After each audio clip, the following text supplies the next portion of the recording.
perkenalkan, nama saya Kurniati Bunga Rindu dengan NIM 12021844059 dari SI 4204. Di sini saya akan menjelaskan mengenai modul 9, yaitu membedakan data status objek menggunakan diagram status mesin. Tujuan pembelajarannya itu diharapkan dapat memahami model object state dan yang menjelaskan elemen-elemen terdapat pada UML state machine diagram.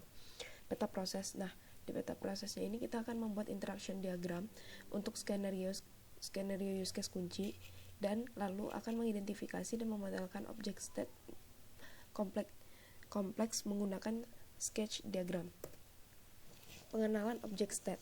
Object state memiliki dua pengertian, antara lain keadaan suatu objek terdiri dari kumpulan nilai atribut tertentu untuk objek tersebut. Yang kedua yaitu keadaan suatu objek yang mendeskripsikan sifat dari objek yang relatif pada eksternal stimuli. Model ini mempertimbangkan definisi keduanya. Identifikasi elemen-elemen pada state machine diagram. Jadi elemennya itu ada state node, ada transisi, ada pemicu transisi, ada keadaan akhir, ada keadaan awal. Lalu dia itu ada pendinginan, diam, pemanasan, itu state node-nya. Lalu transisi state. Transisi state merupakan perubahan yang terjadi pada suatu runtime. Jadi ada pendinginan itu dia itu pemicu eventnya itu when real time lebih besar dari upper bound, maka AC install atau turn off fan. Nah, jadi kondisi awalnya itu turn on unit bakalan ke state node diam bakalan ngaktifin pendinginan melalui pemicu event, yaitu when real time lebih besar dari upper bound, maka AC install atau turn on fan. Lalu pendinginan kalau misalnya dia itu kondisi satu lagi, yaitu when real time lebih kecil dari lower bound, maka heat install atau turn on fan. Nah,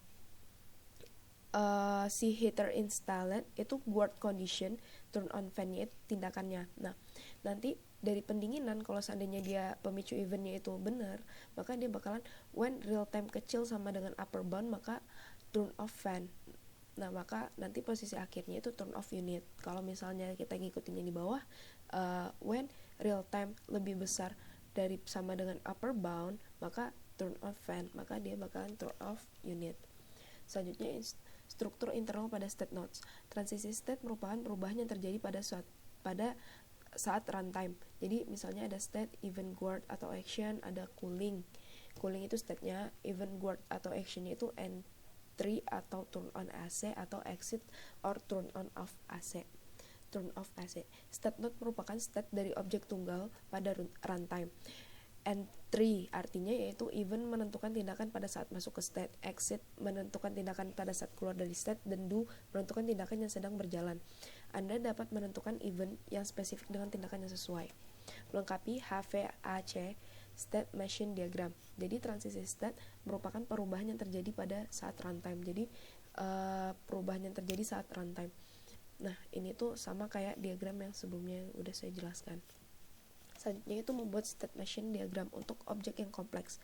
Jadi langkah-langkahnya itu yang pertama kita harus gambarkan keadaan awal dan keadaan akhir untuk objeknya bagaimana. Terus gambarkan keadaan stabil objek.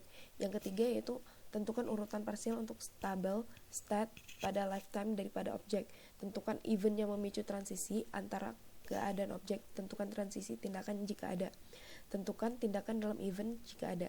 Jadi langkah pertama kita mulai dengan kondisi awal dan akhir. Jadi kita buat dulu nih titiknya, ini titik awal, ini titik akhirnya. Lalu kita tentuin nih objek state yang stabilnya apa aja.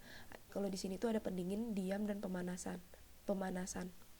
Selanjutnya kita tentukan urutan partial state-nya. Jadi pertama itu dia bakalan dia ke diam, terus diam ke pendinginan atau diam ke pemanasan. Habis itu dari pendinginan bakalan balik ke diam, dari pemanasan bakalan balik ke diam, baru dia bakalan ke kondisi akhir. Angka keempat, tentukan tindakan dan tindakan transisi. Nah, tindakan transisi itu misalnya nih ada kondisi when real time lebih besar dari upper bound, maka dia tuh AC-nya bakal install. Tindakannya itu turn on fan kayak gitu. Habis itu langkah kelima, tentukan tindakan dalam state. Tindakan dalam state itu, nah di sini tuh di pendinginan. Jadi pendinginan itu bakalan ada entry sama exit. Jadi entry-nya itu dari AC installed or turn on fan. Nah, baru nanti exitnya itu dia turn off fan. Nah, sama-sama di pemanasan sama kayak yang di pendinginan. Kalau pemanasan itu turn on heater, kalau exitnya turn off heater. Nah, setelah kejadian pemicu, peristiwa yang harus terjadi setelah periode waktu ditunjukkan dengan menggunakan peristiwa pemicu. Untuk memancarkan transisi setelah 10 menit, tentukan acara pada transisi sebagai setelah 10 menit. Acara ini sering digunakan untuk time out. Transisi mandiri. Transisi mandiri adalah transisi keadaan dengan keadaan yang sama untuk sumber dan tujuan transisi. Jadi sama antara sumber dan tujuan transisinya. Jadi di sini itu dia mulainya itu di create. Dia create nih kosong. Si kosong ini di create. Abis itu dia bakalan nge-push item atau add item ke setengah penuh. Nah, si setengah penuh ini bakalan push item entries kecil dari max min 1, maka dia bakalan nge-add item. Nah, abis itu dia bakalan lanjut lagi nih ke si penuh. Kalau misalnya push item entries-nya sama dengan max min 1, maka dia bakalan add item. Nah, si penuh bakalan nge-push item kalau misalnya dia error, atau dia bakalan nge-pop atau remove item. Nah, kalau misalnya dia nge-remove item, maka si setengah penuh bakalan pop, and dia bakalan nge-pop kalau misalnya entries-nya besar dari min plus 1, maka dia akan melakukan remove item. Nah, setelah itu si pop ini bakalan, kalau misalnya entries-nya udah sama dengan min plus 1, maka dia bakalan nge-remove item. Nah, bakalan si pop ini kalau error dia bakalan balik ke kosong lagi. Nah, jadi itu transisi mandiri. Junction. Dalam UML, sebuah junction dapat digunakan untuk menyederhanakan diagram dengan memecah transisi menjadi beberapa fragmen, sehingga mengurangi duplikasi peristiwa pemicu, penjaga, dan tindakan. Contoh berikut menunjukkan urutan transisi negara, urutan peristiwa, evaluasi penjaga, dan tindakan. Jadi ini tuh dia sama, dia start di GO, GP, dia bakalan ke SC sama ke SD. Habis itu nanti si SA masuk ke si startnya. Ini junction. Terus contoh junction. Ini contoh junction.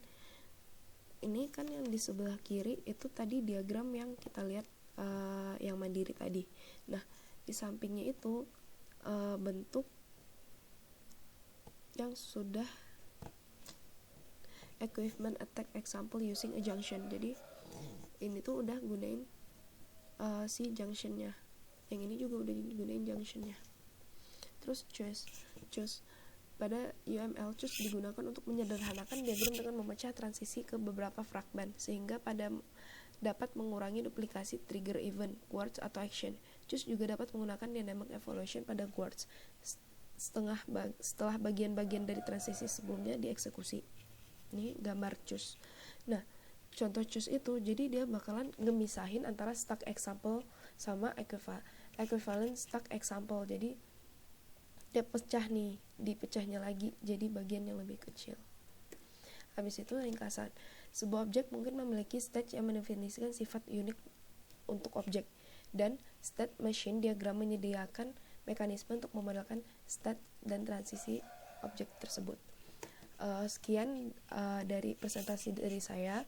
Jika ada kekurangan mohon maaf. Dan untuk soal kuis, yaitu jelaskan apa yang dimaksud dengan transisi mandiri. Sekian, wabillahi taufiq wal hidayah. Wassalamualaikum warahmatullahi wabarakatuh.